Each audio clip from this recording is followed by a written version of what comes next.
What's up, Peter? What's up? Heyo. Eric, this is how I get Peter on the pod. I tell him that Dave Palumbo's coming. Just joking. I don't think he's showing Peter.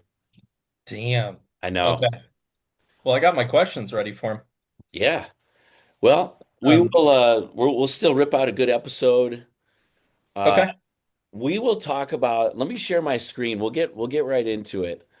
What But happened to your eye? Let's address that first. yeah, Stephanie thought that no one would notice. I am correct on this. See? So no, I had a questionable spot removed this morning. Okay. So I actually wasn't sure if there was going to be a mark or anything, but it's all good.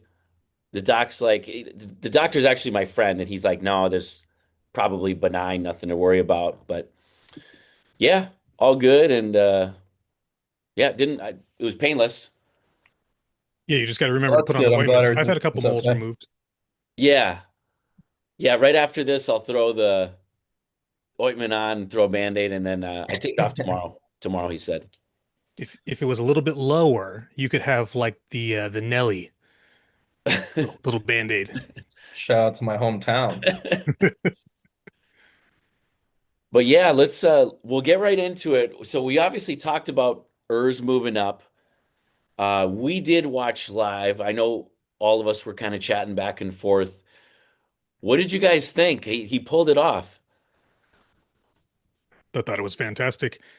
I was really bummed that his merch, that cool jacket, sold out in like an hour because it was the I only didn't see it. bodybuilder merch I've ever seen that I'd been like, I would totally wear that in public. Let's see it. I don't know that I've seen it. Yeah, I saw it. I didn't see The what it jacket? said, but I did see it. I believe it's on his. It's on his Instagram. Yeah, I Okay. think it's There on it is, right this. there. Go Oh, down. Nope, go okay, down. this one, right? Yeah, and then the one next to it and in the car. Okay, man, that's Yeah, cool. look at that. That's That's cool. cool. That's sharp. Yeah, super clean. That's freaking cool. It reminds me of the old like German US like soccer team kits. Remember my brother used to always be into that and getting the German soccer jerseys. So yeah, that's neat. Yeah. That's freaking awesome. No, when you look at Ursa's pictures from going from last year's classic to this, you can see that the shape, the structure is still there, but the amount of tissue that he's gained, when you look at them next to each other, it's hard to just imagine that that was a year. Hmm. Yeah. Yeah, I was pleasantly surprised. I knew he'd do well because he has the shape in small waists and the quality muscle is always going to go far no matter what division you're in. But I think what was shocking was just seeing how he looked next to guys like Quentin and Sergio that are big guys, Mark Hector, and he Mhm. didn't look smaller than him. And where he exposed him was the quality of the muscle. His muscle, especially through like the pecs, the quads, the shoulders, was grainy, hard, mature, dense muscle that even those guys didn't have next to him. So I think that's where he pulled ahead. Absolutely. Yeah, I was talking to my buddy Aaron, and we've all seen the pictures of Quentin leading up. We kind of thought that this is kind of going to be a no-brainer. It's going to be Quentin's show to win or Yeah. lose. And you guys saw, like, there was a noticeable increase in condition in Quentin's lower body. I was like, man, this guy Yeah. pretty much shredded here. And then once they brought everyone out in the line, I was like, Urs is making these guys look like they're not even in condition. Yeah, his glutes. I mean, I thought, okay, he might not be as sharp as we saw him in Classic, but he'll be sharp enough. Kind of like when we saw Sebum do Prague. Like, Yep. it'll be kind of somewhere in the middle. But in the back shots, the glutes, the hamstrings, everything to me seemed just as sharp as when he does Classic. Yep. I could tell like the quad separation was maybe not as tight. The arms were bigger, which was great to see. So yeah, I thought it was a great look. I Yeah. noticed that about the quads. Do you think that we're not seeing such dramatic lines because the muscle was so full? I mean, that was Yeah, that was a great peak. yeah.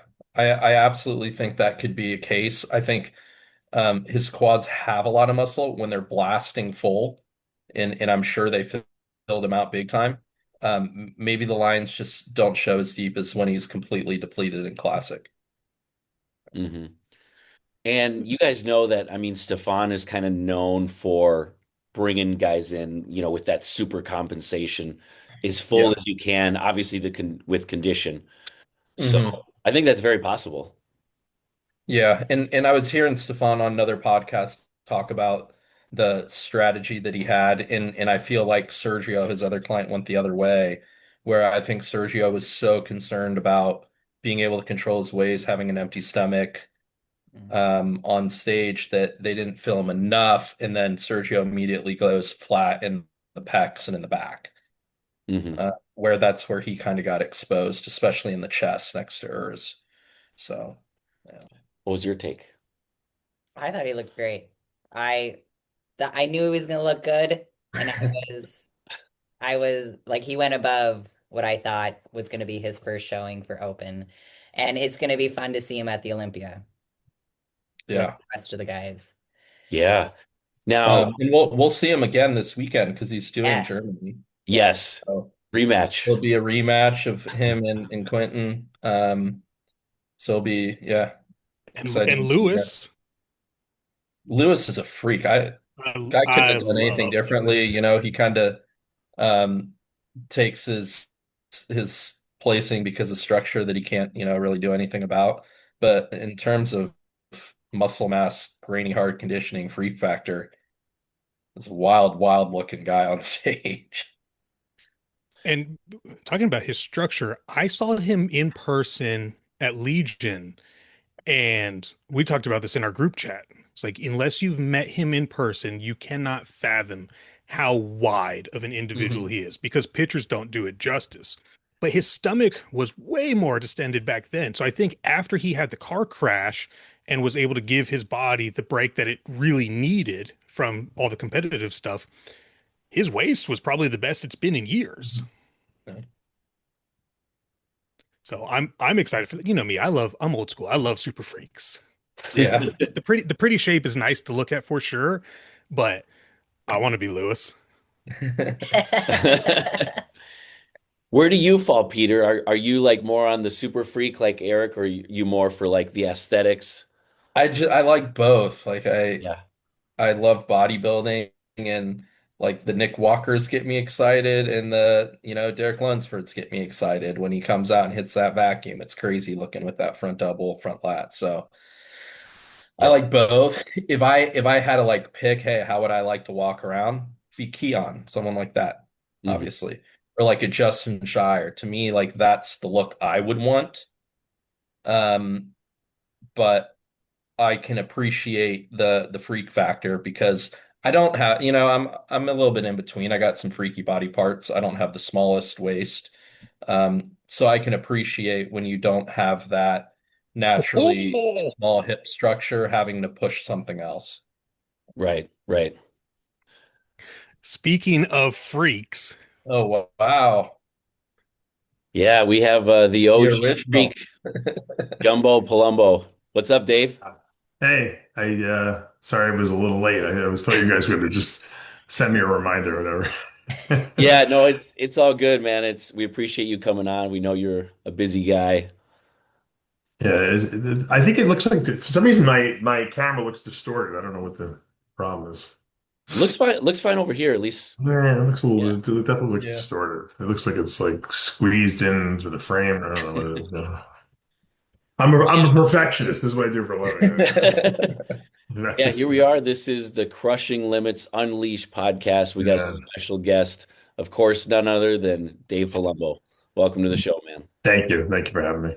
Yeah, we were kind of just getting into it. Obviously we watch Heavy Muscle Radio, so we tuned in with you and Cool. Aceto. But yeah, we were kind of just wrapping up talking about Urs. What was your overall take? Were you shocked that he won? Was this no surprise to you? I thought that Quentin looked really good.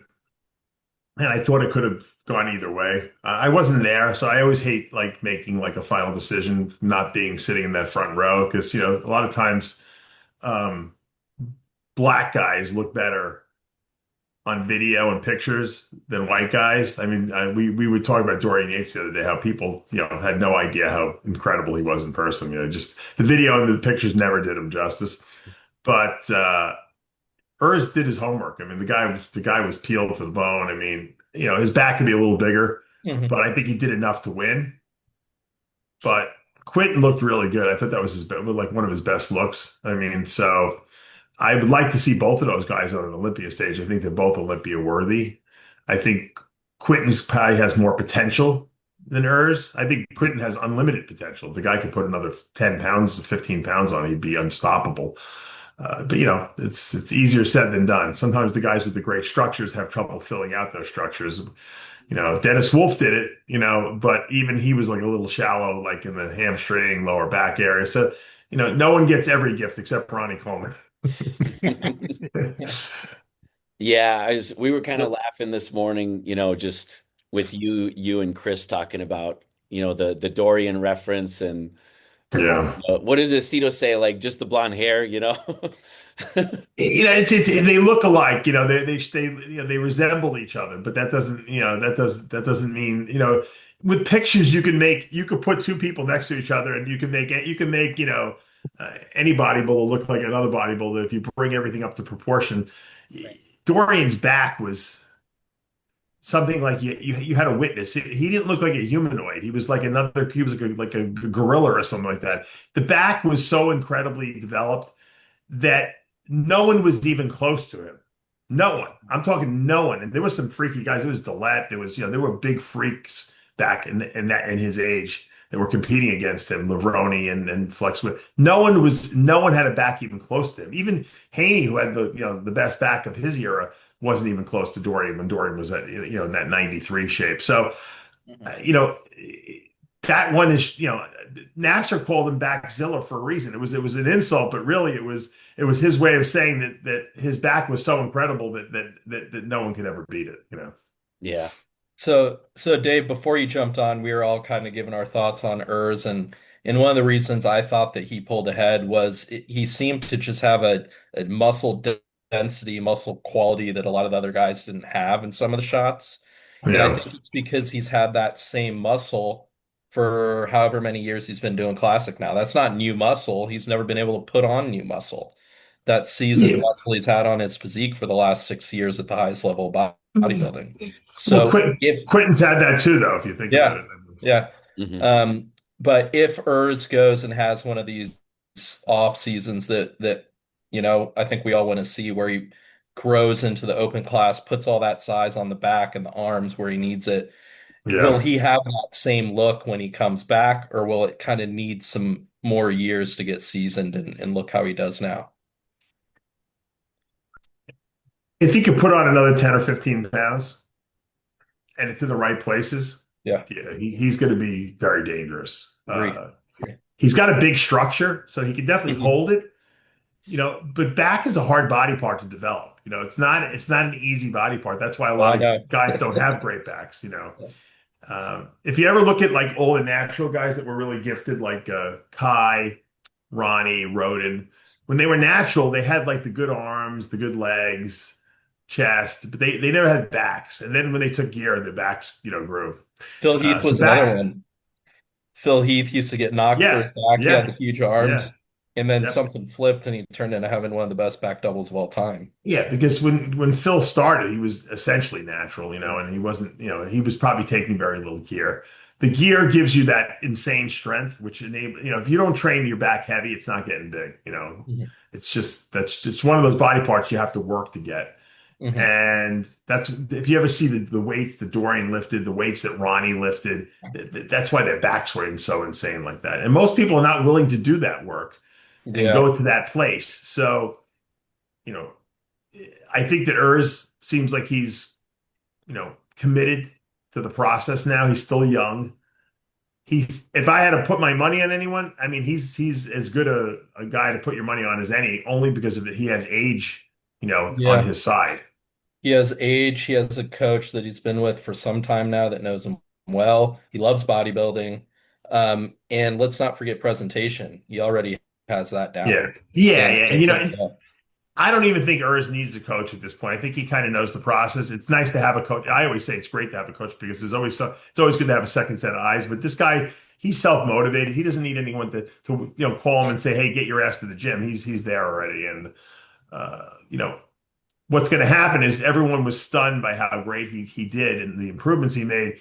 Now he's going to get on the Olympia stage, and you're going to, these other guys are going to show his weaknesses to much him. deeper waters. Yeah. And everyone's gonna get off the Urs train for a while until Urs comes back again next year and then shocks everyone again. So it's like Martin Fitzwater and guys Hmm. like that they make the improvements. Joe Palacio, all these guys that have, once they make the shocking improvements, everyone's like, "Holy mackerel!" Yeah. And then then they go to the It's Olympia and they don't do so well, yeah. and then they come back again and they make the improvements, and then they're at that level where now they can compete with the top Olympia guys. It's So. it's crazy how short-minded everyone is. Martin comes off a fourth at the Olympia, hottest thing in bodybuilding, and now you don't even hear his name over the past few months because he hasn't competed.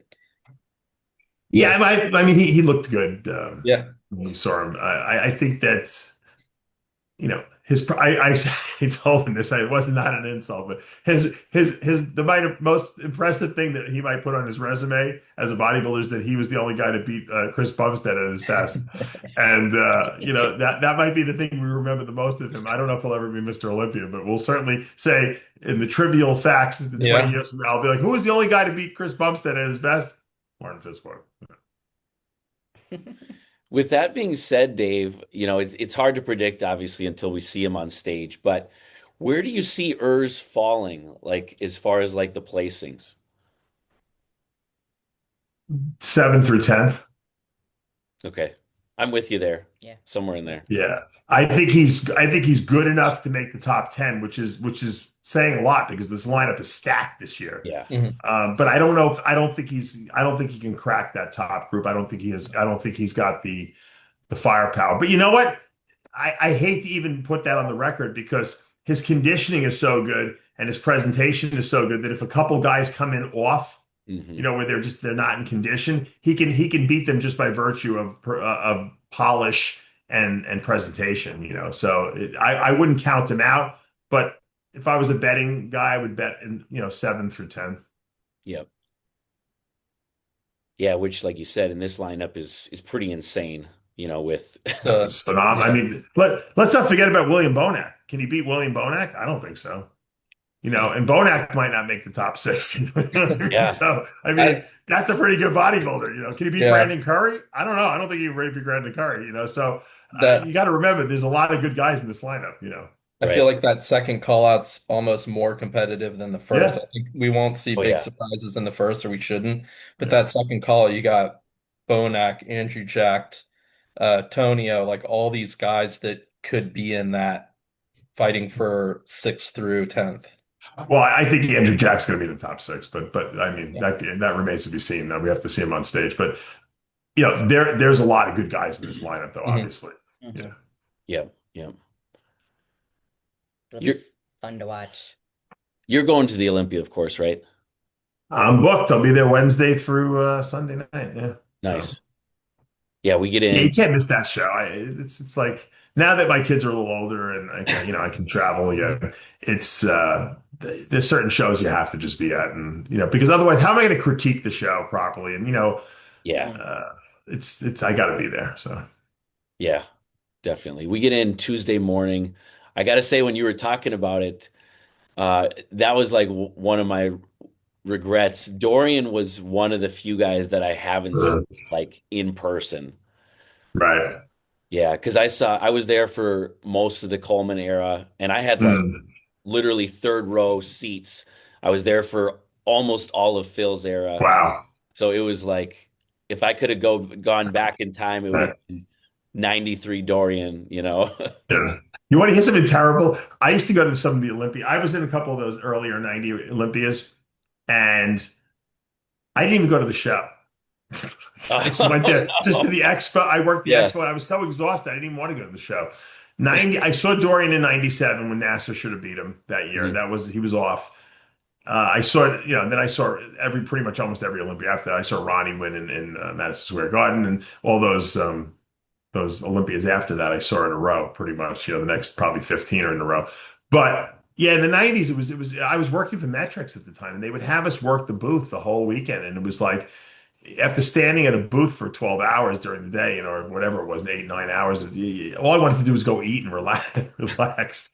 And we took for granted the fact that, we have the greatest Olympia lineups of all time. I wish I would have gone and seen some of those shows, but I didn't. Yeah. What's been your favorite Olympia experience? If you could take someone Hmm. from outside of Good one. bodybuilding and have Yeah. them sit front row at something, what would it be? Well, 98 was super exciting because there was no reigning Mr. Olympia. We had had Dorian for 6 years. We just got Haney was 8 years before that. So it kind of was getting a little boring. And really Dorian probably shouldn't have won in 97. So now everyone wanted to see who was going to win. And, everyone was, we were here. And I knew Ronnie looked great because Ronnie and I worked for Metrics together, and Ronnie had won the Night of Champions. He beat Livroni. I said, I think people are sleeping on Ronnie. I think he could win the Olympia. And I was talking to Scott Conley, who owned Metrics at the time, and he's like, he goes, if he wins the Olympia, Weeder will put the Chinese water torture on him. I'll never be able to keep him with Metrics, which is exactly what happened. But I had a feeling Ronnie was going, but it was exciting because Ronnie had made such crazy progress, and it was like he made the progress like Dorian had made, from like 92 to 93. And I was like, everyone was like, where the hell did this guy come from? He was always there. He just put it all together for that Olympia in 98. And Flex was great. He was a little bit, could have been a little tighter. People forget Nasser was third. He was phenomenal. That might have been the best Nasser of all time. And he was only able to finish third at that show. So that's how good that show was. The best Nasser of all time, guy who won probably should have won the Olympia in 97, and the guy who, was an Arnold Classic champion the year before that, he couldn't do better than third at his best. And so that's the quality we were looking at. So I would say that was probably the most competitive show I had seen. There was some exciting like battles between Phil Heath and Kai Green just because they had a lot of bad blood between them. And when Jay beat Ronnie, that was an exciting night because no one thought that Ronnie would ever lose. But I think that first Ronnie victory, at least for me, was probably the most exciting Olympia I went to. There were better Olympias that I went to where there were good after parties, but as far as the competition goes, some of the Craig Titus after parties, but aside from the competition.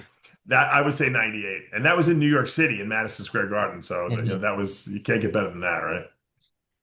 Yeah, I was gonna say like not the Olympia, obviously, but you can't forget about the Titus Kamali battles on stage, Yeah, I mean those were just fun though. But, Right. but as far as competitiveness goes, Mhm. Ronnie Flex, no one knew who was going to win. I mean, I had Ronnie the whole way going, but it was so close that you didn't know Yeah. what the judges were gonna do.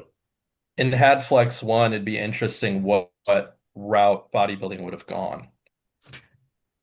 I don't know. Yeah, Would he have defended his title the year after that yeah. and still won? I don't know. Who knows? Mhm. It's hard to tell. But Ronnie kept getting better. Yeah. So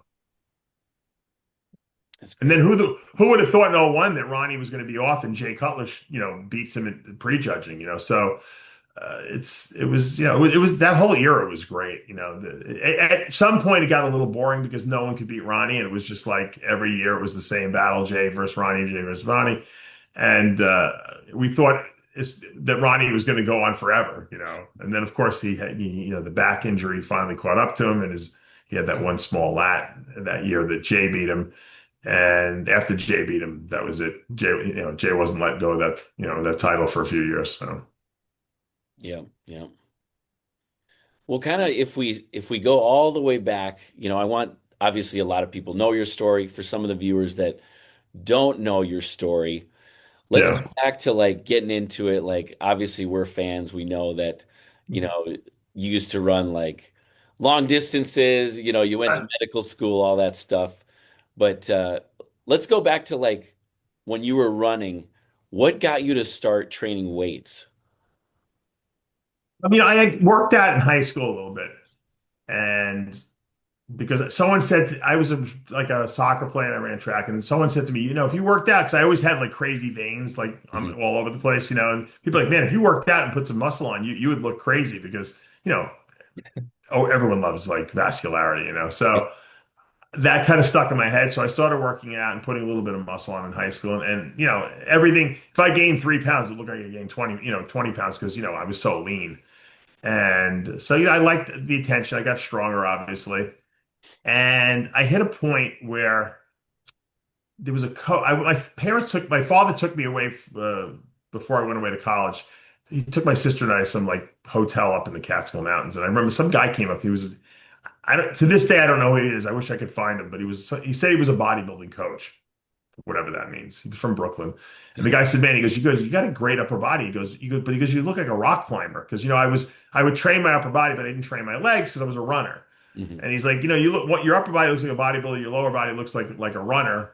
And you're not going to do well in either sport if you don't pick one or the other. He goes, if you're going to do bodybuilding, you're going to have to take steroids. And at that time, I was like, I thought steroids were like, like the devil, right? I was like, no, I can never do that. So he said, well, then if you're going to be a runner, you got to lose that upper body. You're carrying around all this extra weight for no reason. So I went that route in college, and I started doing well in competition there. And I was, I was in a Division III school, but I was like, I was winning races and stuff like that. So that was good for me, my ego and stuff like that. And then, like in my senior year, right before I got into medical school, and my senior year, I was there, and I was like, uh, I'm really skinny because I had starved myself down to like 140 pounds, which was like 20 pounds lighter than my high school weight. And I said, I better start training. I'm never going to get a date with anyone. So I started going back to the bodybuilding roots. I started reading the magazines, and I was doing a lot of research. I was working with a research um, professor there who was doing studies on thyroid hormone and muscular development in chickens. And I was like, wow, this is fascinating. I was like, how thyroid influences early on, like in embryonic development and then the chicken chicks as they're developing.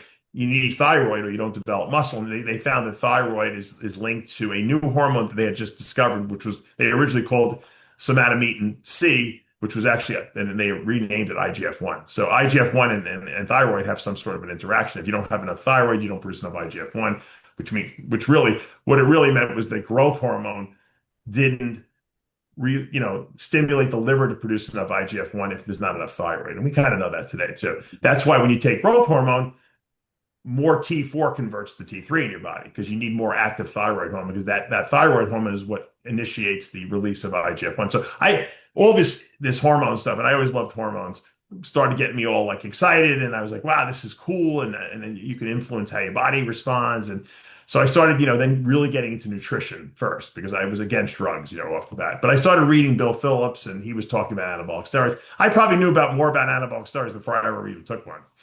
And one thing leads to the other. You start putting muscle on, you start getting people, giving you positive comments. I did a show because I wanted to test, I thought I was big. I had no muscle on me. I thought it was 168 pounds on stage. But I was 168 pounds on stage, and I had been 140 as a skinny runner a year before that. So that was a tremendous amount It's of huge. change I made. And that was all natural. Mhm. So I said, wow, if you can influence your body this much just by eating more food and weight training the right way, I said, this is incredible. So, and that's really how I got bit by the iron bug. It was that simple, just to see the changes in my body that you can make by understanding the science of what was going on. So I really did a deep dive and learned as much as I could. And then obviously I started studying about anabolic steroids. And then when I first started taking them, I didn't know that I was going to be a hyper responder. I took Primobolan and Winstrol, and I put on more muscle than most guys do when they take testosterone. So, that really inspired me, obviously, and the rest is history, so to speak. Yeah. Do you think there's any adaptation in terms of when you do an endurance sport and your body starts to learn how to buffer out lactic acid and push through the Hmm. pain barrier, and then you take it in the gym to a set of back squats? Like, was there a Hmm. natural transition there for you where you saw you were able to take sets further because you could deal with that pain? I think that you just, I was running at the peak 10 miles a day. Yeah. You could do anything every single day. And I never missed a day, probably in 5 years. If you could do something every single day, with that level of intensity, and I wasn't jogging, I was running, you can do anything. Mhm. Bodybuilding is so easy to me That's yeah. compared to what I was doing in running because I was starving myself and making myself run every day. And there were days where it was freezing cold out and snowing, and there were days where it was swelteringly hot, and I didn't miss. I somehow motivated myself to get out there. So the discipline of running really lent itself very well to the discipline of bodybuilding. And bodybuilding is easy. I was like, man, I can train inside a temperature controlled gym. I could eat. I with my metabolism, I could eat. I no longer had to starve. I could eat actually as much as I wanted, and the more I ate, the bigger I got, and never got fat. So it was almost like too good to be true. Bodybuilding. I was like, this is pleasurable. This is amazing. I loved it. So the workouts were. Matter of fact, I had to learn not to overdo it in bodybuilding because the idea in running is run every single day as much as you can. In bodybuilding, it's controlled fury, right? You train really hard, high intensity for short periods of time in the gym, and then you take days off to recover and rebuild muscle. I had to teach myself that because I was chronically overtraining. I was doing each body part twice a week. I was doing the 6 day split. Some weeks I wouldn't even take a day off because I thought at that point the more you worked out, the bigger you got. But that's Mhm. not the case, obviously. So definitely a learning curve there. But I do think that when you put your body in oxygen debt, like what you do with running, uh, the slow twitch muscle fibers in your legs, which are the endurance fibers, whereas the fast twitch are the hypertrophy fibers.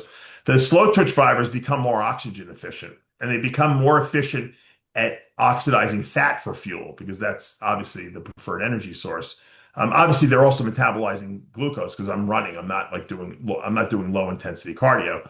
So my body got so good at metabolizing fats and carbs that I think what happens is the enzyme systems change. Now, you also remember when you break down muscle, slow twitch fiber muscles, okay, they don't hypertrophy and get bigger, but you do produce new nuclei. In other words, you are turning stem cells, which they call a Satellite muscle, cells.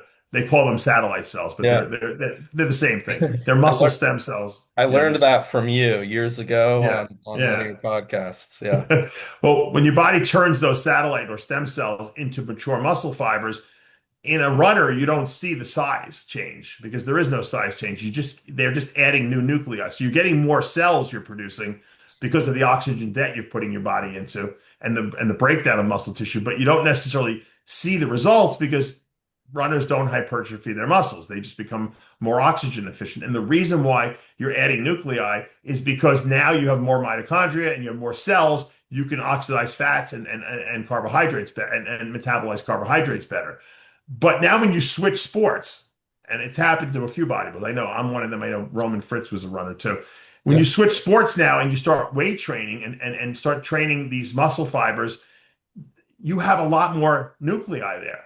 So it's almost like a muscle memory situation. So now all of a sudden your legs grow like a double the rate that a normal person's do because you have all these extra cells there that you didn't even know you had that you produced over 5 years of running every single day, 10 miles.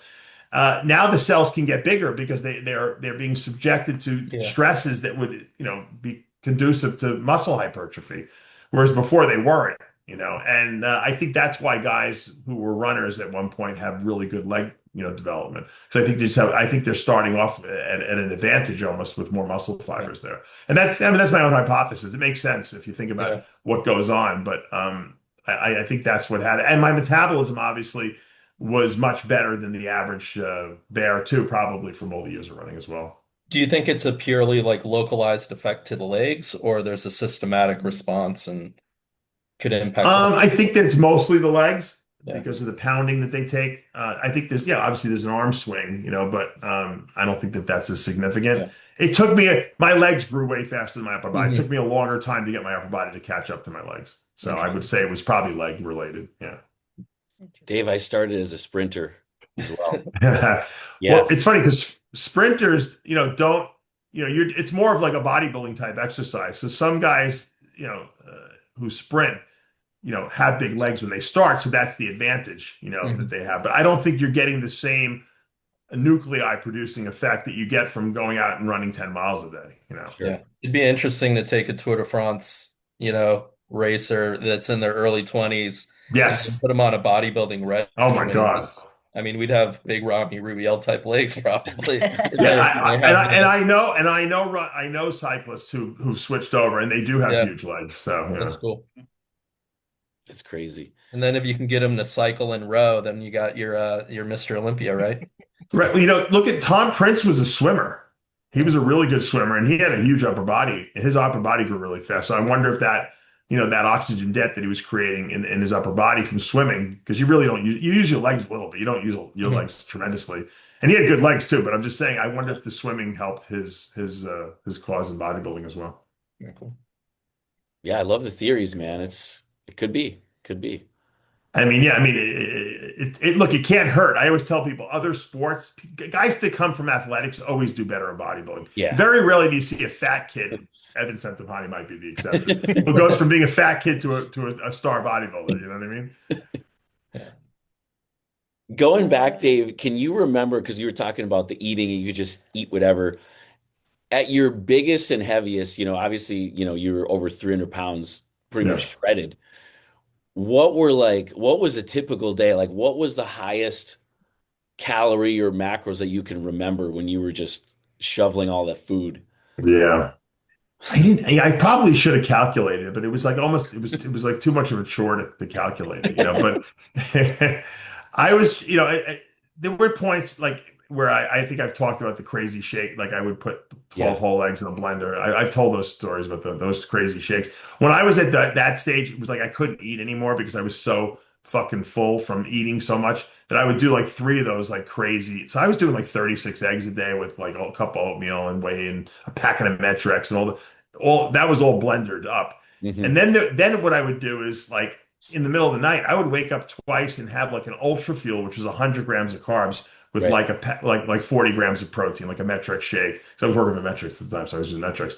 And and I would do like probably four of those a day. So I'm at seven shakes a day, and then I'm eating like three huge meals probably. Like I would go to McDonald's for one meal. I'd go to the big thing on Long Island is go to the diner. They have diners, these Greek diners, and they're open all night. And I would go there at like 12 midnight, and I would have like a pound and a half, like they would call it chopped sirloin steak, but it wasn't really a steak. It was a big hamburger. It was like a pound and a half or something like that. I would have like French fries. I'd eat like chocolate chip pancakes. At like 12 midnight, I'm doing this, and then I'd probably have like one clean meal, or maybe if I was on the road, I would have like Chinese food or something like that. I'd have like chicken with broccoli or something like that, and then a cup of rice. So I was, between the ultra fuels and the oats and some of the junk that I was eating, I was probably getting like 600 grams, 700 grams of carbs a day, which by today's standards, is not that much. I know guys that eat 1,000 grams a day,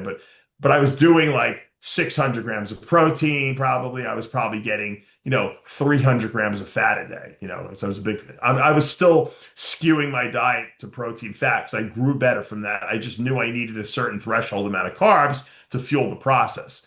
So I never really was like a nutty carb eater. I try to get most of my nutrition from protein and fat, and then I ate enough carbs, which was still a lot for the normal. A normal person doesn't eat 600 grams of carbs a day, but for me and my metabolism, I probably could have handled more than that. But I realized that the carbs weren't building muscle, so they were why eat more than I needed? I figured I might as well use stuff that my body needed to build muscle.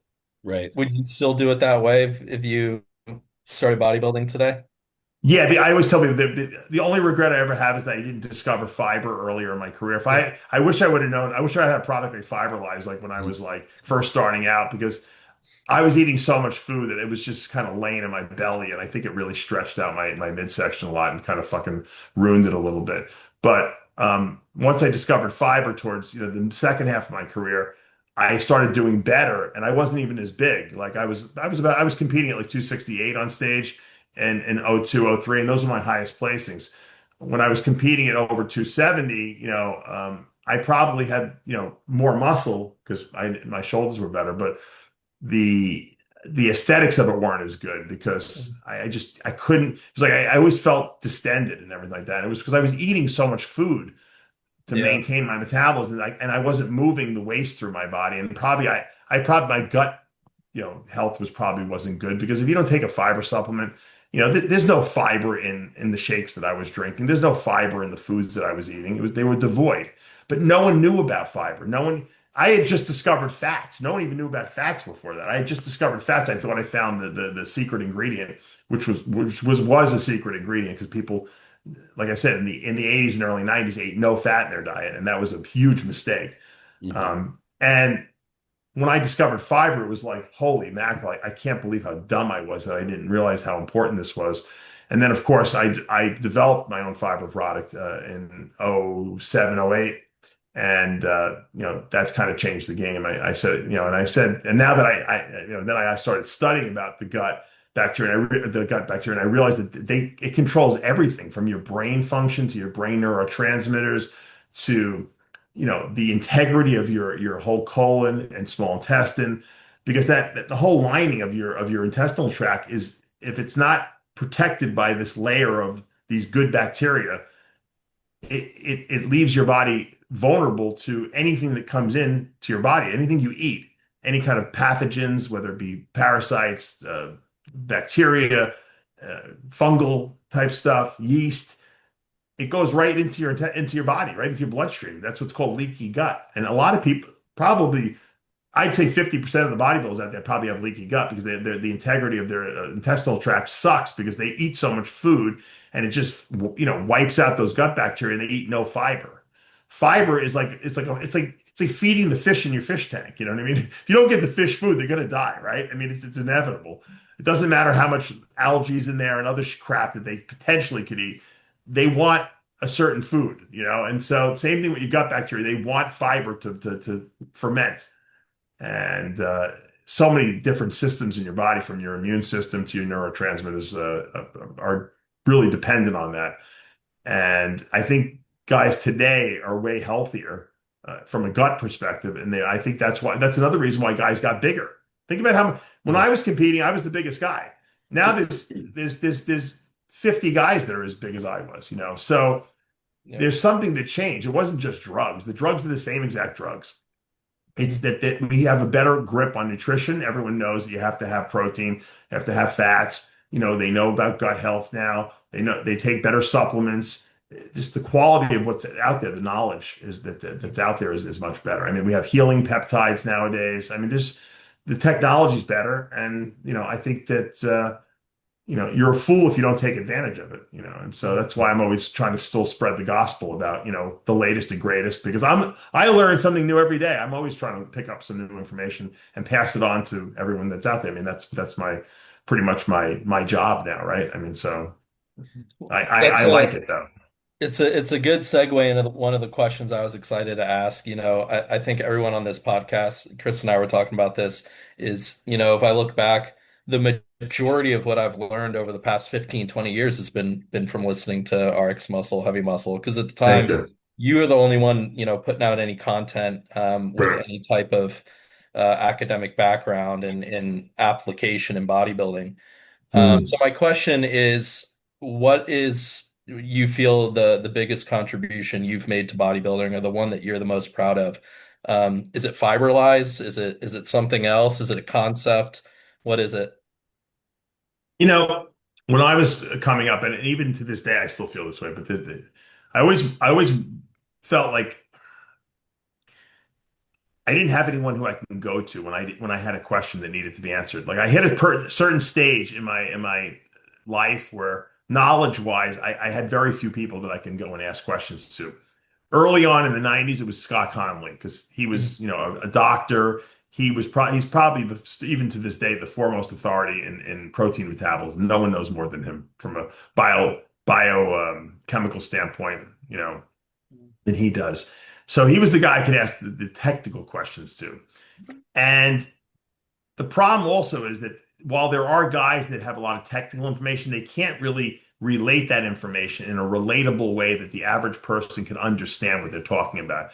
I see guys when I see guys on like TikTok and Instagram doing these like over talking people and trying to sound too intelligent. 90% of those guys don't know what the fuck they're talking about. They're just talking out their ass to sound like they know what they're talking about. But there are some people that are out there that are talking with real information, but no one knows what they're talking about because they're just too educated.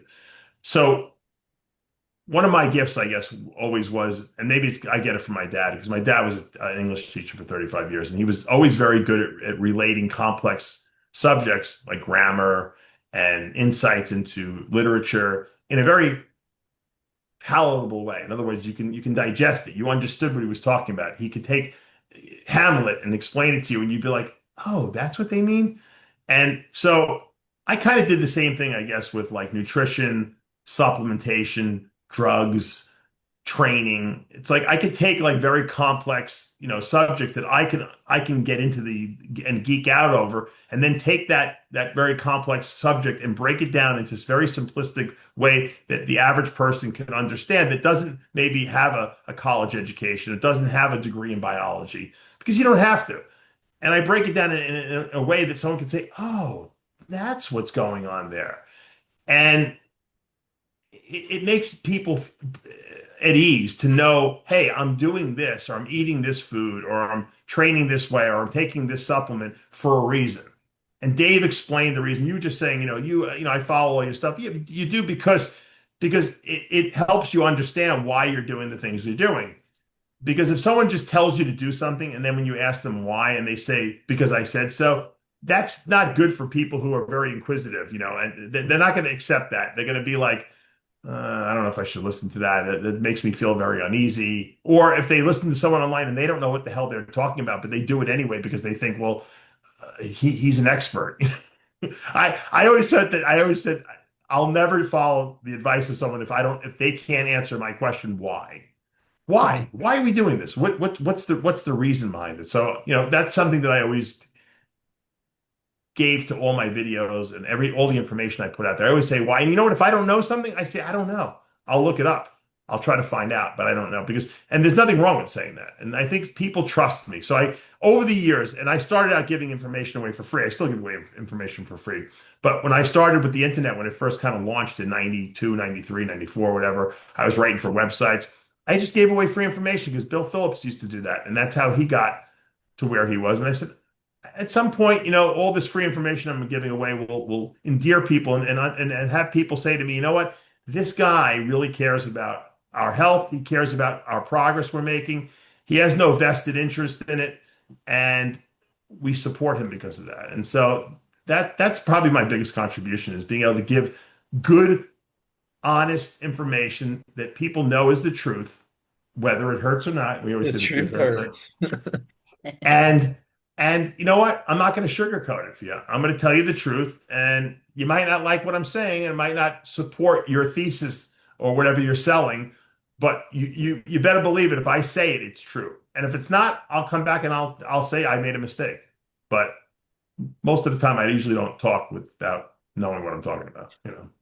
I wanted to parlay to that because you've given out so much information for free for years.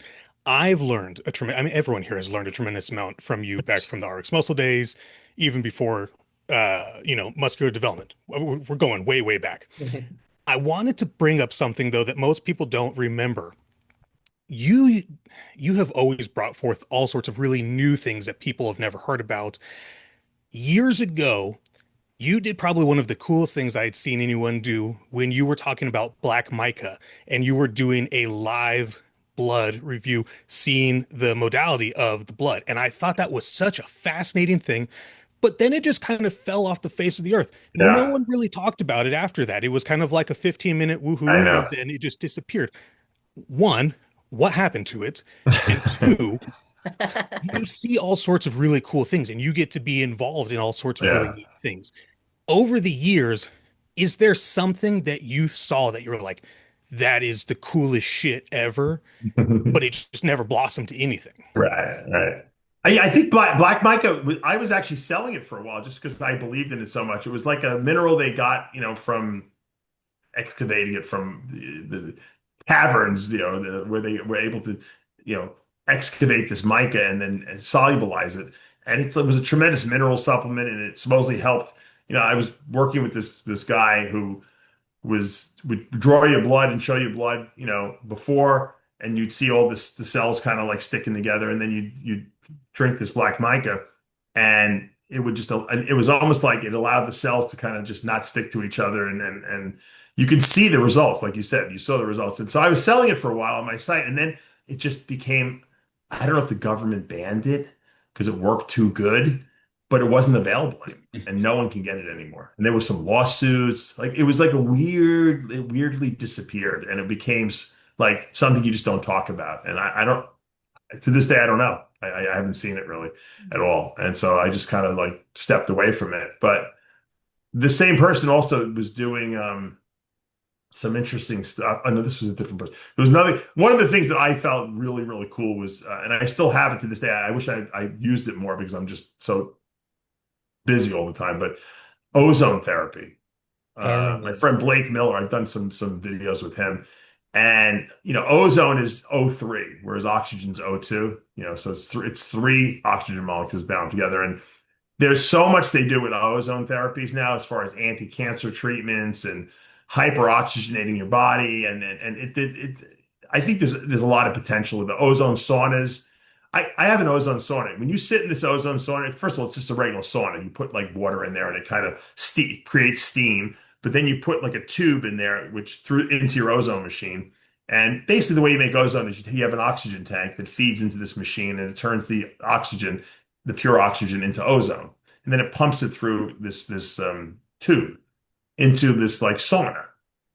I actually have it right behind me right there. I don't know if I can we see it. No, yeah, I can barely see it now. Did I lose you? Oh shit.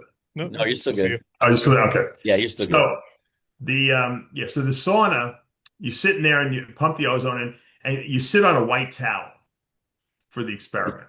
And after 20 minutes in this ozone sauna, your head sticks out of it so you can breathe. But and it's really hot and the ozone's in there and you're sweating. When you get out of the sauna and you get off that towel, there's this metallic stuff all over the towel. And what it is it's the heavy metals that are in your body that get extracted through your pores and you sweat them out. Like the ozone pulls it out of you. It's the scariest thing you've ever seen. And you know what? It's not made up because I've seen it. It happened every single time I would sit on the towel. You'd see it. It would happen more frequently when you first start doing the saunas, and then as you did it more frequently, you wouldn't get as much of it because you obviously you pull all those heavy metals out. But it was the scariest thing I'd ever seen. And I said to myself, I wonder why they don't use ozone more, like in hot. They use it in hospitals to sterilize things. But there's only several clinics around where you can actually go and get ozone therapy. You could actually IV ozone directly into your bloodstream too, which is kind of scary because it looks like you're putting air into your system, but it's ozone, and it hyperoxygenates your body. They use it for people who have cancer and stuff like that. They do it for wound healing too. They'll actually take a bag and put it around, like let's say a foot that's necrotic or has ulcerations from like type 2 diabetes or something like that, and they actually they'll put the ozone hose into that bag and just perfuse the foot with pure ozone, and wounds that haven't healed in like a year will heal in like 2 weeks. It's amazing. So that's probably one of the most incredible things that I've seen that really still hasn't really caught on. And I think it's because the medical establishment just doesn't want to do those type of therapies. They're more into, and this is one of the reasons why I left medical school, which is another whole conversation we can have. I felt like the doctors just treat symptoms. They don't really want to know how to, what's causing the problem to begin with and how to address it. So that's Yeah. one of the shortcomings. I'm hoping RFK Jr. will clean that up, if they don't kill him. It's interesting you say that. I was at the gym yesterday, and there's a cardiologist that goes to my gym. I'm at Quad's gym. I know you've been there, Dave, Yeah, I love in it. Great downtown gym. Chicago. Great But gym. here's a guy who just earlier that day was doing a heart transplant. Oh, wow. It's 5 o'clock in the afternoon. He's benching. He comes over to me to stop my workout, and he's asking me basic dietary questions and nutrition questions because he knows I'm a bodybuilder. And I'm thinking, Yeah. like, That's awesome, though. you're That's you're awesome. a Because a lot of heart, guys won't do yeah. that. And I was able to help him out, and um, but it's just crazy to think that a cardiologist, a heart surgeon, Yeah. wouldn't know, your very basic fundamental nutrition Listen, concept. when I had So my aorta repaired, I had an aortic aneurysm. It runs in my dad's side of the family, and they had to fix it. So I had a partial sternotomy, and when I got out of the surgery, by the way, before they do any kind of open heart surgery, they do a cardiac cath on you, which is They go up through your, well, they go through your Hmm. wrist now. And they actually want to, they visualize your coronary arteries to see if you have any blockages in there because they figure while they're opening you up, if you have blockages, they might as well fix that too. So, of course, I had no blockages. So, when I went into the surgery and I got out of the surgery, I was on the cardiac ward, right? Because you're basically, they kill you basically, and then they bring you back to life, is what they do when they do open heart surgery on you. So, I'm on the cardiac ward, and they finally, I get to a point where they're going to start feeding me. And they're bringing me, foods that are so disgusting.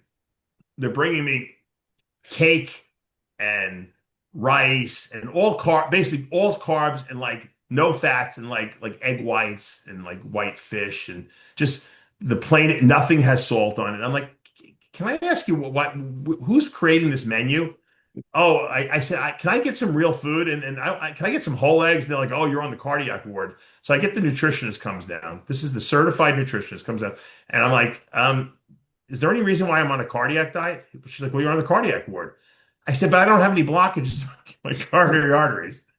I said, why am I on the cardiac diet? I had my aorta repaired. She's like, oh, all right, I can get you off of it. I said, let me ask you a question. Why would they feed people who have, coronary artery disease cake and all these carbs? I Sugars. said that's going to raise LDL cholesterol way more than any kind of fat would. She's like, oh yeah, that's textbook.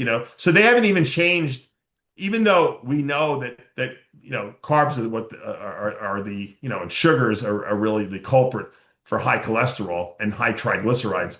They still haven't changed the recommendations because that's what they teach in school. When these certified nutritionists go to school, they teach them all the wrong shit, and Hmm. it's just no one's gotten around to updating it.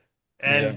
And I heard RFK Jr. say that he's going to make nutrition and supplementation courses be a part of the pre-med program and the medical school experience. And I think that's great. You know why? Because when I went to medical school, one day they did nutrition, one day out of 4 years, one day. And believe me, my son could have taught a better nutrition course than what they taught us, and they didn't know anything. Mhm. So this is what you're dealing with. You're dealing that with doctors that treat symptoms, that do surgeries, but that don't have any clue what's causing all these diseases we have, and that's where the disconnect is. And I think that's why the rate of all these problems and diseases and chronic diseases have gone up rather than down over the last 20 years. I want to ask you something real quick about the fats. So, Yeah. like I said, I'm a student of life. I'm always learning, and I think that it's fascinating. And years ago, you did a thing with Carl Lenore for Superhuman Radio. And I must have listened to that at least 30 times because every time I was able to understand something better and take more away from it. I'm still kind of retarded, but I'm getting better. You had made a mention in there that Dr. Scott Connolly said that food was the most powerful drug that you could put in the body. And I've taken that and I've run with that and I've learned a tremendous amount. Yeah. And what it can do for the body is amazing. Later, you had mentioned something about eating cheeseburgers, finding the fats, the muscles filling out, and whatnot. Now, not all fats are created equally. From a coaching standpoint, when you're looking at adjusting people's dietary fats, what are things that you're looking for? Because the difference between like olive oil and ghee and coconut, these are vastly different types of fats, and they're going to respond differently and good and bad, and just, however you need them, you can structure them. But from a coaching standpoint, what are certain things that you are looking for with these fats when you're asking people to eat these? Yeah, when I discovered fats, and I'm not going to go into the whole story, which was basically the 80s and early 90s diet was just protein and carbs. No one ate fat. And myself included. I was eating tuna and rice, chicken breast and rice, and chicken breast and baked potatoes. And I was growing, but I was growing at a very limited rate. And then one day we were all, I used to train with this bunch of bodybuilders in Westchester. And we're like, let's just go to McDonald's today for lunch, because we would always eat so clean. And I hadn't had McDonald's in probably 10 years. And I've told the story, I ate about 10 cheeseburgers and I looked like the next day I looked like I put 5 pounds of muscle on. I probably gained about 2 pounds of muscle. 3 pounds of muscle, but on my body, it looked insane. And remember, I was at like a plateau at this point. Went back the next day, did it again. I did it like 3, 4 days in a row, and I looked like I put 10 pounds on by the end of the week. And I said, you know what? This is not just water and salt. This is something's going on here. And that's when I started to realize, you know what? And then I started doing some research. Remember, there was no internet back then. So you had to go to the library and actually take out books. And I started saying, there's actually essential fats. How come no one ever talks about these? I never heard one person mention a single word about fat and you know what? It wasn't even really the bodybuilder's fault. In the 80s, the American Heart Association decided that there was too much heart disease. So they made these recommendations that you should eat no fat, no saturated fat in your diet, and that everything was replaced with carbs. So all the foods on the market became fat-free. That was the cool thing. Everything was fat-free. As soon as it said the word fat-free, you can guarantee that the sugar content was doubled in there. And that's when they introduced high fructose corn syrup to the market because the sugar cane farmers in South America were like the mafia, and they were charging too much money for it. So the American, government said, you know what, screw those South American, sugar farmers. We'll make our own sugar from corn. We have a ton of corn in this country. We don't know what to do with it. We'll turn it into sugar.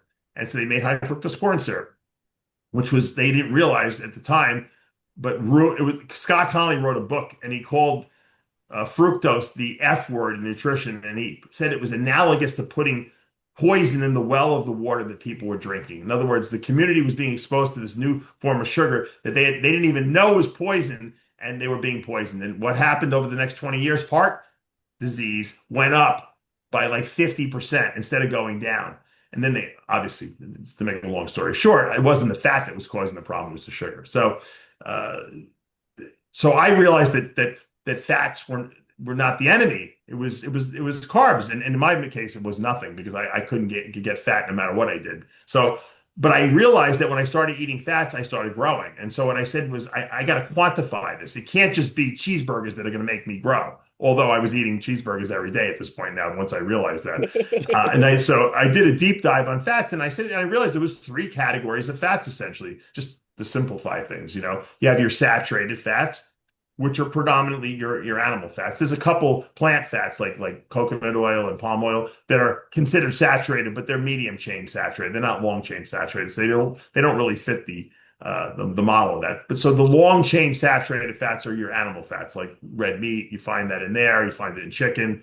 Not very much in fish at all. So it's mostly chicken, and beef and venison and stuff like that. So that's one kind of fat. And you do need that in your diet. And bodybuilders probably don't get a lot of that because we eat so clean.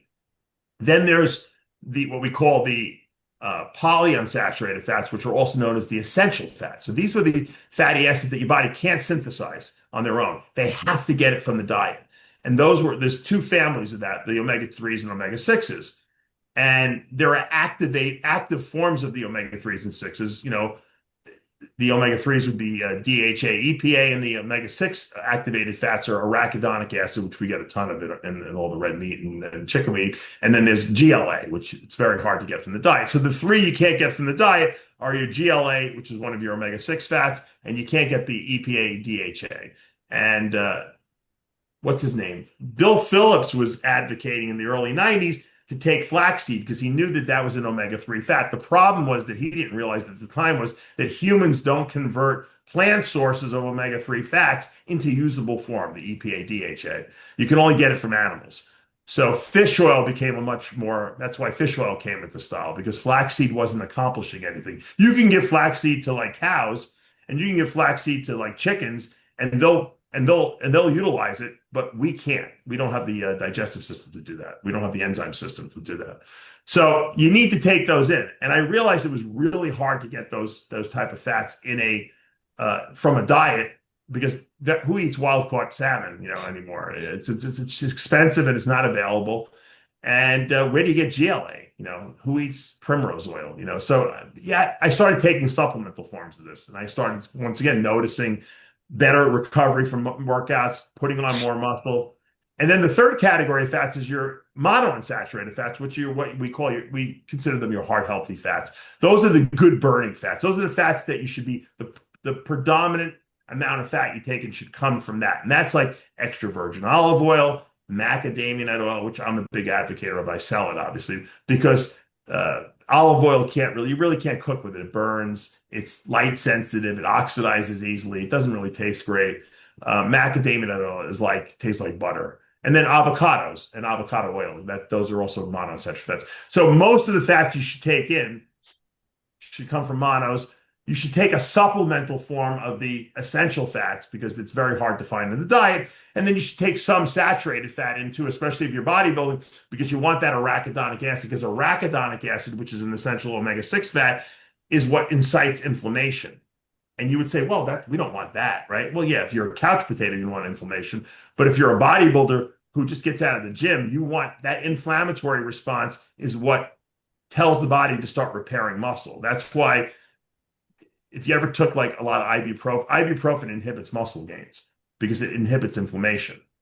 Now if you have an injury and you take it for 3 days, it's fine, but you don't want to be taking an anti-inflammatory all day long if you're a bodybuilder because it inhibits muscle gains because that inflammatory response, what we call the acute inflammatory response, is what initiates muscle repair.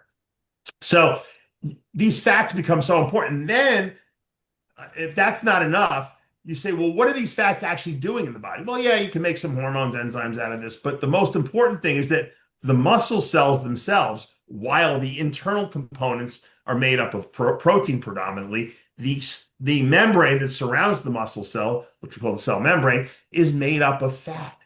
And the type of fat it's made up of is some essential fatty acids and some saturated fatty acids. So if you're not taking in saturated fats and essential fatty acids, you won't repair muscle at optimal rates because that will become the limiting factor. It's like not eating enough protein. So when people start putting fats into their diet, taking a supplemental form like the omega lyes that I produce, and then eating a cheeseburger now and again, eating some red meat in their diet, having some whole eggs rather than just eating the whites, all of a sudden they start growing again, and they're eating half as many carbs. And they're like, how the heck is this working? Well, this is what I've been advocating for 25 years, or 20 years at least now. It works because now you're giving the body the raw materials that it requires to rebuild muscle. The body doesn't need carbs to build muscle. Carbs do not build muscle. Matter of fact, if you never ate another carbohydrate ever again, you'd be just as healthy. What carbs are used for is fuel. So we want some carbs around because we want to make sure that all the protein and fat that we eat gets used for building muscle and repairing muscle. We don't want to use fat and we don't want to use the protein for energy. So the carbs are what we ever hear the term carbs spare protein. They spare the protein because we want to use the carbs for fuel. But like gas in a gas tank of your car, you only need a certain threshold. I probably need a lot more carbs than the average person needs. So you have to figure out how many grams of carbs you require to fuel all the processes in your body. And then because if you eat more than that, you're going to store the rest, so that's the history of fats. This is why you need fats. It's that simple. And once you realize that, you'll never stop eating fat again. You'll make sure that every meal you have, has enough protein, has enough fat in it. When in the 90s, what I had a point, and I don't know if I'm over talking, I think it was around 96, where I was eating 600 grams of protein a day, and I was almost like sick to my stomach with all the protein I was eating. And I realized, you know what? I'm having to eat this much protein because I'm actually getting the fats I need indirectly from the protein sources. So I was eating a ton of red meat, a ton of salmon, a ton of swordfish. I was into swordfish at the time. And I was getting the reason why I had to go that high was because I needed the fat. Once I realized I needed fat, I started specifically providing fats separately. I lowered my protein down to 400 grams, 450, and it was more than enough. And at 600 grams of protein a day, you're pretty toxic. You don't want to be eating 600 grams of protein a day. And there's no reason to. The only reason you have to do that is because you're not eating enough fat. Yeah. Dave, the first time I saw you, I was the O2 Olympia, and it was right after prejudging. And like, obviously, Mandalay, the McDonald's was Yeah. right close. So we walked over to McDonald's. That was my first Olympia. And Yeah. I had been bodybuilding but for, 6, 7 years at the time. So I was reading all the MDs. I'd skip to your column, read everything. Thank you. And then when I saw you, you were like, "Hey, what's up, fellas?" And you had your tray with like it was like 6, 7 double cheeseburgers, and I was like, "No way!" Like what he wrote in the column was actually true. Yeah. Fully transparent. You know how many people have told me they saw me at that McDonald's across the street from Mandalay Bay? I've had like 30 people come up to me like recently and say, I saw you at, I said, well, at least I'm not full of shit, right? At least I Yeah, practice what I preach, you know.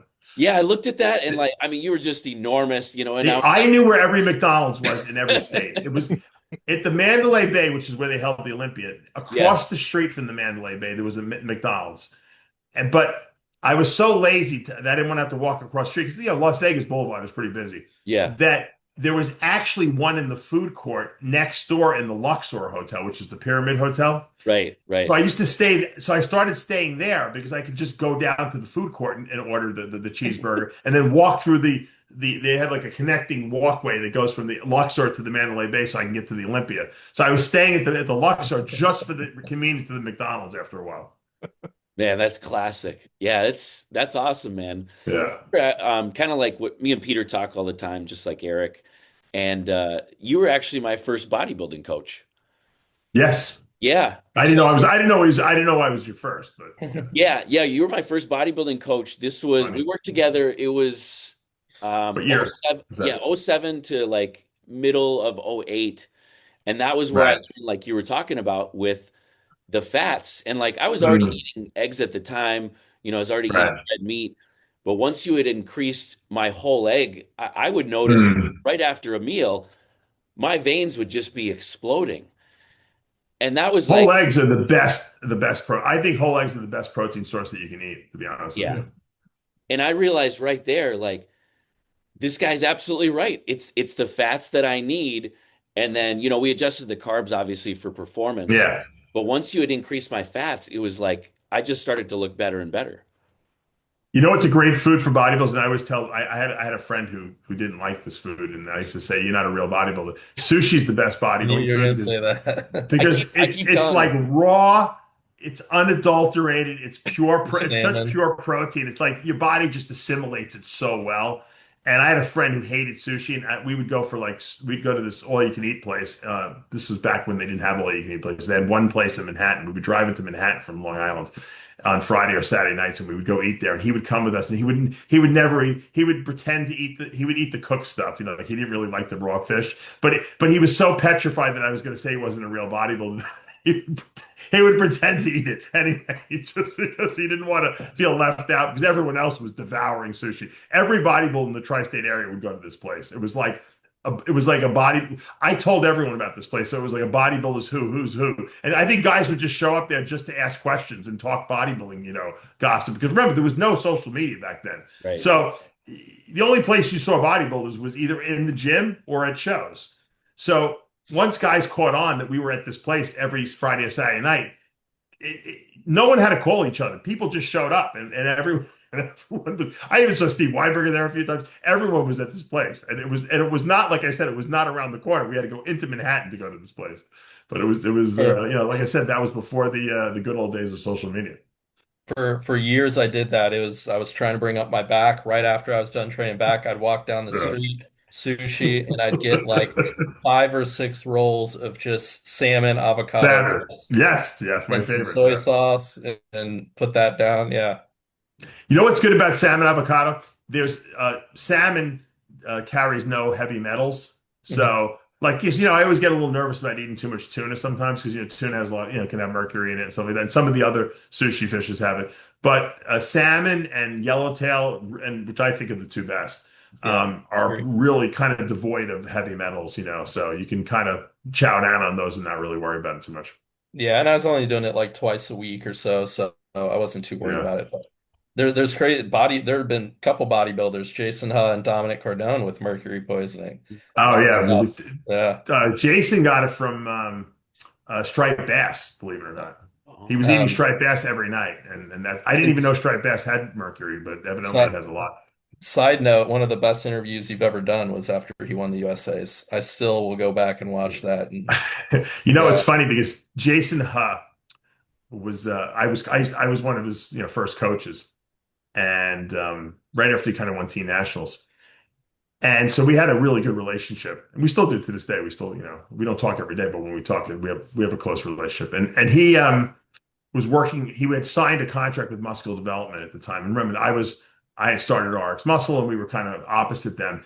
And he wins the USA, and he's exclusive to Muscle Development. But he's like, you know what? He's so loyal to me. He doesn't give a shit. He's like, I'm going to do. I said, Jason, I really want to interview you. He's like, all right, I promised you, we're going to do it. And we did it right in the lobby. It was like and he was so emotional. I knew I had to get him on camera, and he cried like a baby after winning that show. And it was so real. It was like, and I think yeah. that's why people remember that interview. It was great. I mean, I captured him at the most vulnerable he ever was, and it was a great interview. If anyone ever wants to go back and watch it, I'm sure it's online somewhere. Yeah. Dave, you ever been to Rare Sushi out in New York? I feel like I have. I Is that in forgot. Manhattan? I feel like it is maybe a little. Rare. I thought Rare was a steakhouse on Long Island that had sushi there too. Isn't It that might isn't it that what might it? be a steakhouse. Yeah. It's just called like Rare. Yes, it's a steakhouse that actually serves sushi too. I have been Yeah, there. Yes, very good. that's like the best sushi I've ever had in my life. Yeah, that's Yeah. good. You know what? There was a place. I wish I remember the name of it. There was a place in Manhattan that had my friend Frank Matassa took me to. Frank always knew the best restaurants, and we ate sushi there. The sushi pieces were as thin as a piece of paper, and they were super expensive. But this guy Frank has money, and he didn't care about price or anything. But I'd never seen this before, but they had like six different types of salmon and like five different types of yellowtail and four different types of tuna and like three different types of tora, which is fatty tuna. Yeah. Like I'd never seen that much I didn't even know there was that much variation in sushi. This place was like the highest of highest end, and he ordered so much. I don't even. The bill must have been 10 grand when we left there. We ate so much food. That was the best sushi I've ever had. And like I said, I never knew that the nuances of the different types of like salmons and yellowtails and tunas and stuff like that. It was mind-boggling. It was that great. That's It ruined it for me because I've done several like omakase menus here in Chicago. And now when someone wants to go out and get sushi, I'm like, no, let's see Yeah. what else it is. Because I've had that It's before. surprising. What the state I would say the state with the best sushi that I've been to, which is very surprising since they're nowhere near any water whatsoever, is Vegas. Vegas has great Yeah. sushi. So yeah, those restaurants will get like the first pick at a lot of like meat, Unbelievable. seafood that gets overnighted, Yeah. fresh, never frozen. But they buy a lot of that in bulk direct and get Mm. it flown there. Yeah. Yeah. What's the best steakhouse you've been to in Vegas? What's your best steak? As much as I make fun of him, Steve Bleckman has taken me to probably some of the best steakhouses I've ever been to in my entire life. Craft Steakhouse is great. We've been to so many good ones that I can't even remember the names of all of them. But I've had some insane meals when I worked for Muscle Development. We would go out after the shows. I remember we went to, it might have been the Olympia. It might have been like after like prejudging or something like that, and we were looking for a restaurant and nothing was open. This is when the shows would go to midnight, Yeah. and we went like at like 1 in the morning to like Ruth's Chris, which is open till 2 a.m. in Vegas, in case anyone was wondering. And we had one of the greatest meals of all time there, and so you know like I said, we were talking about Vegas. For some reason, Vegas top end steakhouses get the best picks of meat Mhm. of any place I've been to. And I've probably had three or four what I would consider the best of meals there, just because that place just gets really good cuts. I think the name of the steakhouse in Columbus, Ohio, by the Arnold. That might be Craft Steakhouse. We used to go there all the time, and that was a really good steakhouse too. Actually, Triple H took me there once as well when he was he came to my booth one year at the Arnold, and that they have some good steakhouses there. But I think Vegas is the best, really. I have to say, as a whole, on a regular basis, I've had more great meals in Vegas at fancy hotels than any other place that I've been to. Hmm. Yeah, we got a reservation for Barry's. She says that I Phil and Jay go there. Oh, really? Yeah, I would that those are the, I would ask Jay. Jay knows the best restaurants in Vegas Yeah. for sure. He would. Nick Walker, I think it was a few years ago when he was prepping for the Olympia. Nick Walker was going there like twice a week because he Oh, comes really? there looking good. Matt Chanson's like, okay, Yeah, just do the same meal again this time. Do the yeah, same yeah. meal again this time. And he's like, well, that's great, but now I'm spending like $300, $400 every couple days If you on these saw my Olympias. sushi, fucking Bill, you would go crazy. If you saw how much I spend on this Japanese steakhouse by my house, I'm there almost every night. I have my own table there already. That's awesome. You know what it is when you work really hard. Because Steve Buckman used to go out to dinner every night after work, and he'd leave, and he always invited me. A lot of times I didn't go because I went to the gym, but he always invited me when I was working at the office there. And you hit a certain point in life where you're making decent money, and you could afford to go out to eat every night if you want. And I'm sure he wrote it off the business like I do. It's a write-off in a sense. But it's like you almost deserve it. It's like, you know what? I worked so hard for the day and I made good money and I gave 100%. Yep. I just need to go and unwind someplace. And I don't want to cook my own food because when you cook, I could cook. I could probably make a better meal at my house, but it's like, what? I want to be served. I want to sit and relax. I want to just chill out and it's a way to unwind a little bit. And so Yeah. I'm falling into the Steve Blackman routine, except I don't spend $300 every meal. I I'm always a little tell her, cheaper. I'm cheaper than he is, but I don't have as much money as he does. But I try to enjoy myself, a couple days a week. yeah, The- you hit the nail, man. I'm always telling her when it comes to food, I don't really care what it costs. Like, No, me neither. Yeah. I've always rationalized it with, as a bodybuilder, I don't drink. I Yeah. don't go to music festivals. Right. I'm not taking a whole ton of vacations because it gets in the way of training. It's like That's right. me living in downtown Chicago, tasting menus, different Yeah. ethnic foods. That's entertainment for me. Yeah. So No, that's I fun. work That's all fun. week, I bodybuild, and then that's my entertainment. It's funny you said, I went to the North American Championships. I had a lot of clients at this 2 weeks ago, and I got there on Wednesday because the show is Wednesday through Sunday, Wednesday, Thursday, Friday, Saturday, Sunday. It's every day there's a show, and I had clients and everything. So I get there Wednesday morning, and I leave it on Monday evening. Okay, and I said to myself, people are like, oh, how long are you here? I'm like, I said, and I thought about it. I said, I don't go on vacations this long. Like I don't think I've ever taken a vacation that many days in a row. Like I'll go on a 3 or 4 day vacation. I don't go away for 6 days, Yeah, but I'll go to a bodybuilding show for 6 days. yeah, It's yep. because we don't want to miss training and we don't want to miss our routines and all that stuff. yeah. I can't relax that long, but if I'm at a bodybuilding show, I was working on my computer, I was looking at guys, and I was doing my thing. I was going to the gym there. They have a beautiful powerhouse there in Pittsburgh, but I would never go on vacation that many days ever. Yeah. I don't think I could handle it. I have a corporate job and I have to travel for work. Last year, I think I took 1 day of vacation, and that was for our wedding. And it's because, like, One day. One day. One yeah, day. 1 day. And I'm sitting there looking at like our HR portal today. I think I have like 48, 50 days of vacation accrued. Because to me, like, oh, if I have to go on vacation, now I'm behind on Right. work. Like, I still have Yeah. to body build. So for me, it's like if I'm home and I'm getting my meals in and training, I'm happy. I'm already on the road enough. So, Yeah, but I look at it. you and Yeah, I my live in wife take Florida. trips. I Yeah. tell people I live in Florida now. I'm on vacation every day, Yeah, my so my trip this year was the Tampa Pro. We went down there. I competed there and yeah. in Tampa for a few days. Got some good food. No. Competed. I have a pool in my backyard, okay, in a pool cage. Yeah. It's warm every single day. I can do anything. There's never bad weather here. We get an occasional hurricane every couple of years. But I'm saying I'm on vacation. Where am I going to go that's going to be nicer than where I am right now? So, Plus, who's going to take care of all the snakes? right. Snakes. I have cats now. Thousand snakes. I You have have bats? cats. Oh, I thought you said Oh, cats. I'm I'm like, breeding. oh I'm starting no. to breed Siberian cats now. If you came to my house, you would be shocked. And it's not, I have a separate building. So it's not like I do it all in my house, but I have a separate building with most of my animals are in there. The president's calling, Trump's calling. But I have so many animals that you would think that I have the most exotic collection of animals you've ever seen because I always tell people you have to have something else that gives you Absolutely. pleasure in life so that when things aren't going well with work or bodybuilding, you can kind of just get lost in the other thing, like your little hobby, Yeah. because if you don't have that, you don't have balance in your life. So Yeah. you got to always Not have some balance. not only that, to bring it back to what you said earlier, bodybuilding's not that hard.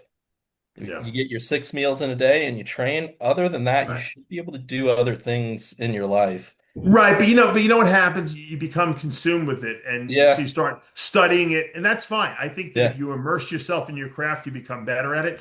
But what happens is, if you get hurt, or you have to have a surgery, or you have to go on vacation, it's like you don't know what to do with yourself. You're like, what am people get depressed, and they're like getting Mhm. suicidal because they can't go to the gym for a week. And so if you have to have something else that gives you some pleasure too. Well, yeah, this has been great, man. We appreciate you coming on. Sure. As we wrap up, I mean, we got to talk just briefly about the Yeah. Olympia. Okay. Who's like, let's just say the top five. Who do you got at this point? Obviously, we have Germany this weekend, the Yeah. last qualifier, and then everyone will come up with their predictions. Probably a few more guys dropping out. Right. We'll see. But what are your initial thoughts going into this Olympia? My prediction is going to be shocking for most people because it's not a person I ever picked to win the Olympia ever, and a lot of people have picked him before. I think Hottie's going to win the Olympia again, and I'm going to tell you why. Oh, that that's who we think too. I'll hear Because this and then I gotta go, yeah, Chris, but Yes. I do want we to hear this. Yeah. we haven't heard anything from the guy. Yep. He's in isolation. He's training his ass off. He hasn't competed all year. He's rested. He's ready to go. Derek, I love Derek. I think Derek's going to be second, but I think that if I had to root for anyone, I'm rooting for Derek because I want to see him have the Arnold Pittsburgh The three. Olympia triad win, Mhm. the triple crown, so to speak. Yep. But you know, if I'm a betting guy, I'm betting on Hottie because he's fresh now. Sure. But I'm rooting for Derek. Okay, so I want to go on the record as saying That's that. fair. Do you think Now, Hani's still helping him? is what? Do you think Hani is still coaching Hadi? I don't think that Hani ever really coached Hottie. I think Hani is like a second set of eyes for Hottie, and I think Hottie knows what he's doing. Mhm. I don't think he needs any help, but I think that Hani has been very instrumental in helping number one get him a visa to come here, giving him a place to stay when he does come here. So he's part of the team. But I think as far as knowledge goes, and as far as the training and eating, I think Hadi knows what he's doing. He's pretty knowledgeable in that. If he comes in looking like he did at the Arnold that one year that he won, no one's beating him. Lights out. Okay, it's Yeah. it's over because his conditioning is just too good. Mhm. Samson obviously is Mr. Olympia, so I mean, you'd be a lunatic not to put him up there as a top three guy. So I think those three guys are going to be vying for the title with Nick Walker nipping at their heels and Martin and Andrew Jacked over there. Beirut, I hear he's got a visa, right? Yes. He's going to Yep. be very dangerous in that group. But I think those three guys are going to be the top three guys there. Mhm. Derek might show up looking like crap. Who knows? After dieting the whole year, or he might be amazing. I don't think Hottie's going to be off. Samson's a wild card, but he's going to be the biggest guy on stage. Mhm. But the question is he going to have the conditioning? If Hottie brings that in shrink wrap conditioning and Samson's looking like he did last year, which was good enough to win the Olympia, I don't think he'll beat Hottie. Hottie was a little off in my mind. I don't think people really acknowledged how much he was off, but he was Oh off. yeah. Yeah. And I don't think that's going to happen this year. But that's once again, I'm always wrong. But I'm just looking at it from the perspective of, you know, we haven't seen Hottie. He's fresh. He seems like the guy who's the most dangerous, and that's why I'm putting him out there as first.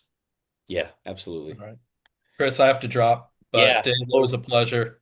This was Hey, it was a awesome. pleasure. Yeah. Yeah, Yeah, thank thanks you. again for coming on, Dave. We appreciate Thank it. you. All right. Until next time, put your comments, put your Oh, I questions. think he. Oh, Eric's got something. Yeah.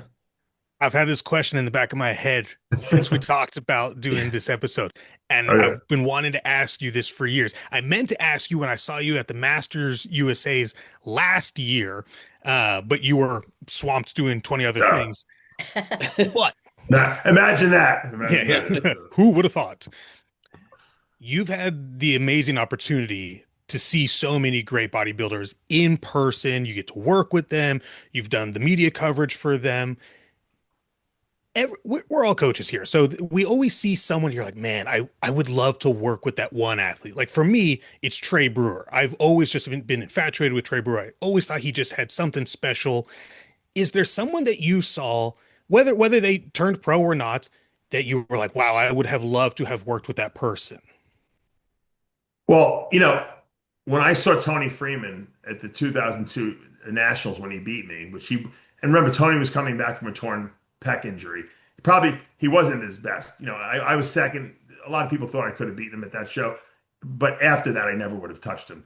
I always said to myself, man, that's a guy I want to work with. I said, because he's the X-Man. This guy has got unlimited potential. And we did get to work together, and we had a lot of victories. I don't even know how many victories. We had a lot of victories together. And I felt in '08 when Dexter won the Olympia that Tony should have won the Olympia that year. And I think a lot of people agree with that. So I that was remember that Olympia actually very someone I well. wanted to work with. I got to work with, and we had a great run together. I would say that the most gifted athlete that I'd ever seen in person that made me want to quit. And remember, I was 319 pounds when I went to see this guy, Kevin Levrone, bar none, the freakiest guy in person I've ever seen. Just like you might as well, you can look at his structure, the way he's put together, and you're like, why am I even bodybuilding? And at that point, I thought there was a chance for me to be an Olympia contender and win the Olympia. I thought unlimited potential, right? I'm improving by leaps and bounds every year. I'm going to be on that Olympia stage. And I saw this guy and I said, you know what? It was a reality check. I said, I'll never beat this guy in a million years. The most impressive, most muscular person I've ever seen in person, that was like a mountain of a person, Greg Kovacs at 408 pounds. Insanity. But the best of the best, and he's the best in the world, and there's a reason why they call him the greatest of all time, Ronnie Coleman. No one freakier than Ronnie Coleman. Just God put him on earth to be a bodybuilder. I truly believe that. That's Very cool. Yeah. And you know what? I'd love to have worked with Ronnie, but to be honest with you, I don't think anyone could even take credit for even helping Ronnie, because Ronnie, you can do anything with Ronnie probably and it would work. Yeah. right. He was there. He was drinking. He was eating like a jar of Masterpiece barbecue sauce that probably had 6 million grams of sugar in it every day. Yeah. And he still was in shape because he would just do 2.5 hours of cardio a day. He probably didn't even need to do cardio, but if he would just not eat, but he wanted to eat the Masterpiece barbecue sauce so badly that Chad had to give him 2.5 hours of cardio a day just to burn off the Masterpiece barbecue sauce. That's how gifted this guy was. It's crazy. Yeah. Well, we The appreciate it, man. the freakiest though, the freakiest in person. All right. Put your comments in, put your predictions. Who's the freakiest bodybuilder? We want to hear it. Until next time. All right, Dave. Thank you. See you, bud.